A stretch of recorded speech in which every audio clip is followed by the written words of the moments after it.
İkinci Dünya Savaşı'nda çevremiz böyleydi. Solumuz miğfer, sağımız müttefik devletlerle çevriliydi. Sınırlarımıza yakın mesafelerde çok büyük çatışmalar yaşanıyordu. Fakat tüm bunlara rağmen tarafsız kalmayı başarabilmiştik.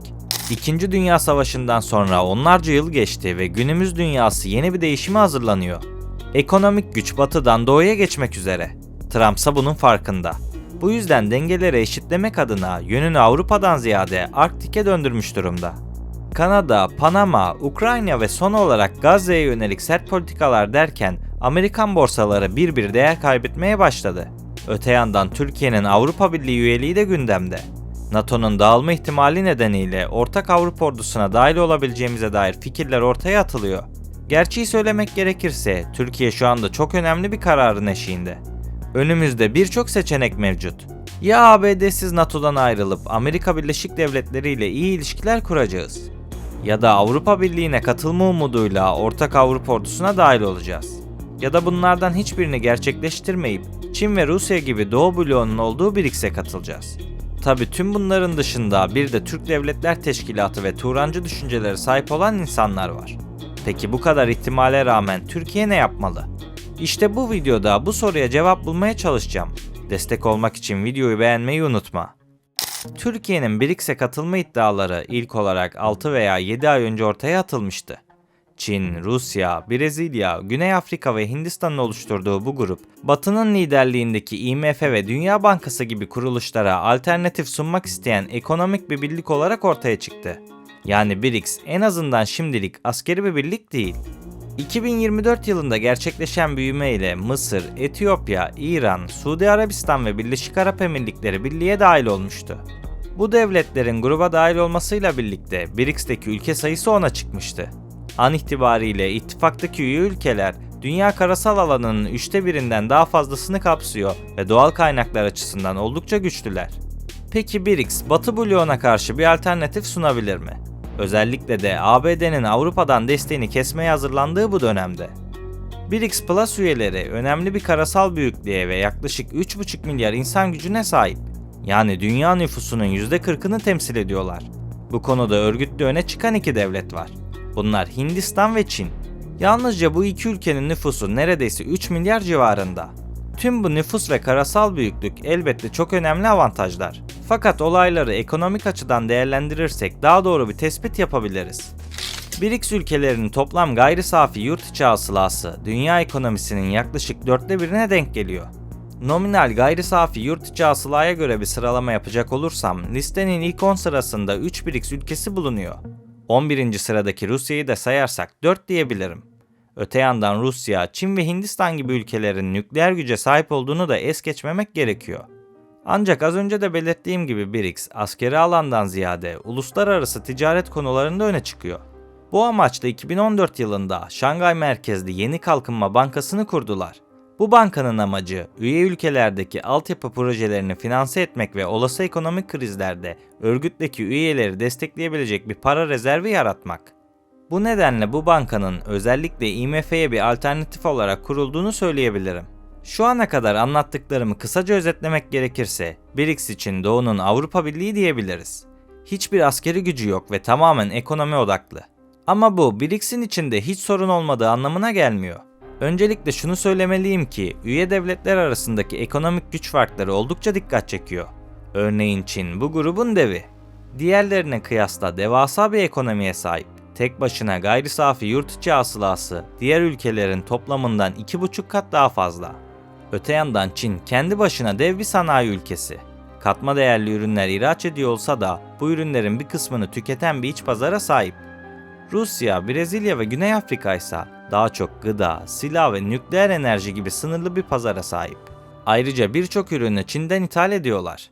Hindistan ise nüfusunun tamamını istihdam edemiyor. Üstelik bu ülkede büyük sosyal eşitsizlikler mevcut. Gruba yeni katılan ülkelerse ağırlıklı olarak petrol ekonomisine sahip diyebilirim. Yine de bu ülkeler ekonomik anlamda birbiriyle çok fazla etkileşimde bulunuyor. Örneğin Brezilya, Rusya ve Güney Afrika'nın en büyük ihracat müşterisi Çin. Hindistan'a gelince orada işler biraz karışıyor. Çünkü Hindistan ve Çin ekonomileri birbirine daha az bağımlı. Bu nedenle aralarında böyle bir bağımlılık ilişkisi söz konusu değil. Öte yandan bu iki ülkenin adı yan yana gelmişken bazı sorunlardan da bahsetmem gerekiyor. Çünkü ekonomik ilişkilerin ötesinde BRICS üyeleri arasında bazı jeopolitik rekabetler ve gerginlikler söz konusu. Kısaca bahsetmem gerekirse Çin ve Hindistan arasında bazı toprak anlaşmazlıkları yaşanıyor. Bu konuda özellikle Sikkim öne çıkıyor. Kanalda videosu mevcut. Dilerseniz onu da izleyebilirsiniz. Sadece bu kadar da değil. Hindistan bu gerginliğin dışında Amerika Birleşik Devletleri, Japonya ve Avustralya'dan oluşan Dörtlü Güvenlik Diyaloğu adlı askeri bir ittifakın üyesi. Bu grup Çin'in Hint-Pasifik bölgesindeki artan askeri gücüne karşı ortak askeri tatbikatlar düzenliyor. Dolayısıyla Hindistan ve Çin arasındaki rekabet oldukça belirgin. Gelelim Ruslara. Rusya ve Çin arasındaki ilişki farklı bir dinamik taşıyor. Ukrayna'daki savaşın ardından Rusya, Batı dünyasından izole oldu ve bu durum Hindistan ve Çin gibi ülkelerle ilişkilerini güçlendirme gerekliliğini doğurdu. Ancak buna rağmen Çin'e bağımlı olmamaya çalışıyorlar. Çin ise her ne kadar Ukrayna'daki savaştan rahatsız olsa da aslında bu durum onun Rusya üzerindeki etkisini arttırmaya olanak sağlıyor. Mesela son dönemlerde ABD aracılığıyla Rusya ve Ukrayna arasında bir barış anlaşması söz konusu oldu. Fakat Çin, biz de burada söz hakkına sahibiz diyebildi. Bunun dışında Yeni İpek Yolu projesi kapsamında Orta Asya ülkelerine yoğun yatırımlar yapıyorlar. Bu da tarihi olarak Rusya'nın nüfus alanı olan bölgelerde Çin'in etkisini arttırıyor. Yani basitçe söylemek gerekirse bu örgüt içinde her ne kadar ekonomik işbirliği barındırsa da aslında bu ittifaktaki ülkelerin birçoğu birbiriyle problemli. Bu da BRICS'in ilerleyen dönemlerde bir askeri ittifaka dönüşemeyeceği sinyalini bize veriyor. Öte yandan BRICS ülkelerinin siyasi rejimleri de farklılık gösteriyor. Brezilya ve Güney Afrika demokrasiyle yönetilseler de özellikle Hindistan, Rusya ve Çin'de otoriter bir yapı mevcut. Peki bu farklılıklar BRICS'in işleyişini etkiliyor mu? Aslında cevap kısmen evet. BRICS bu ülkelerin farklı hedeflerine ulaşmak için bir araç olarak kullanılıyor. Tüm üyeler Batı'nın kurduğu mevcut dünya düzenine karşı bir alternatif oluşturmaya çalışıyor. Fakat bunun dışında her ülkenin kendine has hedefleri de var. Mesela Çin'in amacı 2049 yılına kadar dünya lideri olmak. Dolayısıyla BRICS aracılığıyla özellikle Güney ülkelerine Batı modeline alternatif bir finansman sunuyorlar.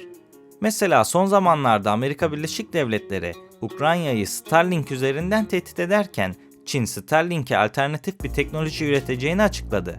Rusya ise Batı dünyasından izole olduğu için artık kendini bir grup içinde konumlandırmak, yalnız olmadığını göstermek zorunda. Evet, şu anda başka bir seçenekleri kalmadı.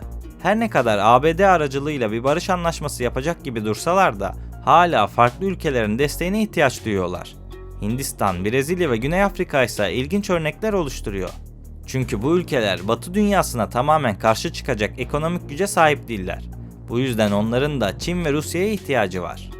Son olarak BRICS'in 1 Ocak 2024 itibariyle genişleyerek BRICS Plus haline geldiğinden bahsetmiştim. Bu genişleme aslında bir petrol ve doğalgaz genişlemesiydi. Çin ekonomisini ayakta tutmak için bu ülkelerin hidrokarbonlarına ihtiyaç duyuyor. Öyleyse Türkiye'nin BRICS'teki rolü ne olacak? Türkiye, Avrupa, Asya ve Orta Doğu arasında bir köprü görevi görüyor. Elbette bu durum BRICS ülkeleri için yeni pazarlara ve ticaret yollarına erişim anlamına geliyor. Fakat her şeyden daha önemli bir şey varsa Türkiye'nin bu ülkeler arasında NATO'ya üye olan tek ülke konumunda bulunması. Ancak Trump sayesinde ilerleyen günlerde belki de bu durum değişkenlik gösterebilir. Çünkü NATO'nun geleceği şu anda oldukça muallak. Yine de buna rağmen Türkiye'nin Orta Doğu ve Avrasya'daki etkisi BRICS'in küresel güç dengelerinde daha fazla söz sahibi olmasına yardımcı olabilir. Öte yandan Türkiye'nin Suriye ve diğer Orta Doğu meselelerindeki politikaları İran ve Rusya gibi ülkelerin diplomasisiyle çatışabilir. Ayrıca birliğe dahil olmamız durumunda NATO ve diğer batılı ittifaklarla olan ilişkilerimiz karmaşık hale gelecektir. Özellikle batılı ülkelerden ekonomik yaptırımlar veya politik baskılar söz konusu olabilir. Ancak ABD onlara sırt dönmüşken bunu gerçekten yapabilirler mi? İşte bunu tartışırız. Fakat şu ana kadar söylediklerimin hepsi afaki deyimler. Çünkü henüz kesinliği olmayan ihtimallerden bahsediyoruz. Yine de böyle bir ambargo durumunda Yeni Kalkınma Bankası Türkiye'ye destek olacaktır. Haliyle bu da ekonomik anlamda doğuya bağlılığımızı arttıracak. Öte yandan BRICS'in kendi para birimleri üzerinden ticaret yapma eğilimi, Türkiye'nin ABD dolarının baskın olduğu global finans sisteminden bağımsızlaşmasına yardımcı olabilir. Fakat BRICS'e girdiğimizde tamamen doların etkisinden kurtulacağız ve TL değer kazanacak diye bir şey yok. Bunun için iç dinamiklerimizin çok sağlam olması gerekiyor. Ancak doğalgaz ve petrol anlamında ciddi bir şekilde dışa bağımlı bir konumda bulunuyoruz. Dolayısıyla enerji kaynakları zengini olan BRICS ülkeleriyle işbirlikleri sayesinde enerji güvenliğimizi arttırabiliriz. Özellikle Rusya, Suudi Arabistan ve İran gibi ülkelerle yapılacak enerji anlaşmaları, enerji ihtiyaçlarımızı daha uygun şartlarda karşılamamıza yardımcı olabilir. Açıkçası BRICS'e üye olmak birçok avantajı ve dezavantajı içerisinde barındırıyor. Özellikle NATO'nun geleceğinin tartışıldığı bu günlerde BRICS cephesinden resmi bir talep gelecekse bu koz önemli bir siyasi hamle olarak kullanılabilir. Medyamıza göre şu an Türkiye, Avrupa ve Doğu tarafından talep edilen bir konumda. NATO'nun dağılması durumunda Avrupa'nın ordumuza ihtiyacı var. Ama bence Avrupa Birliği'nin geleceği pek parlak değil. Ticaret ve nüfus gücü doğuya kayarken ABD tek başına bu güç karşısında önlemler almaya çalışıyor. Bu noktada Avrupa'nın güvenliğini sağlamak adına para harcamak bile istemiyorlar. Öte yandan Çin, diğer tüm BRICS üye ülkelerinden daha güçlü olmasına rağmen birliğin büyümesi için giderler yapıyor. Fakat buna rağmen BRICS kendi içerisinde rekabet eden güçlerle dolu. Az önce de söylediğim gibi, grup içerisinde toprak anlaşmazlığı yaşayan ülkeler de var, birbirlerini hiç sevmeyen ülkeler de. Ama bu durum Avrupa'da da pek farklı değildi. Fransa ve Almanya senelerce savaşmış olsa da uzun zamandır AB çatısı altında birlikte mücadele ediyordu.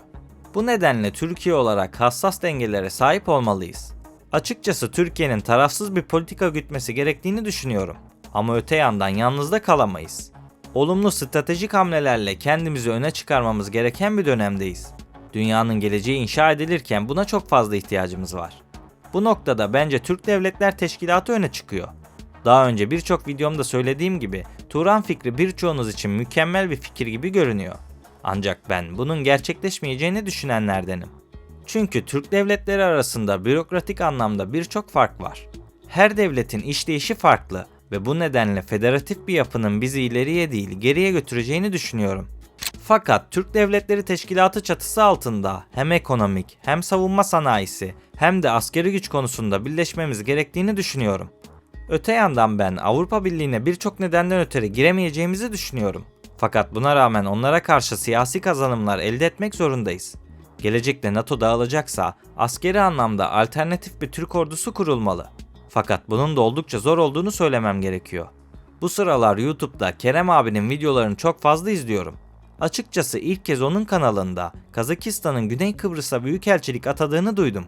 Bunları duyunca Türk Devletler Teşkilatı'nın gerçek etkisini bir kez daha sorguladım. Velhasıl Türkiye'nin önünde birçok seçenek var. BRICS, Avrupa Birliği, NATO ve Türk Devletler Teşkilatı.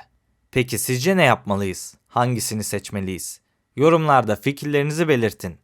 Videoyu beğenip kanala abone olmayı unutmayın. Beni buraya kadar dinlediğiniz için teşekkür ederim. Bir sonraki videoda görüşmek üzere. Kendinize iyi bakın, sağlıkla ve barışla kalın.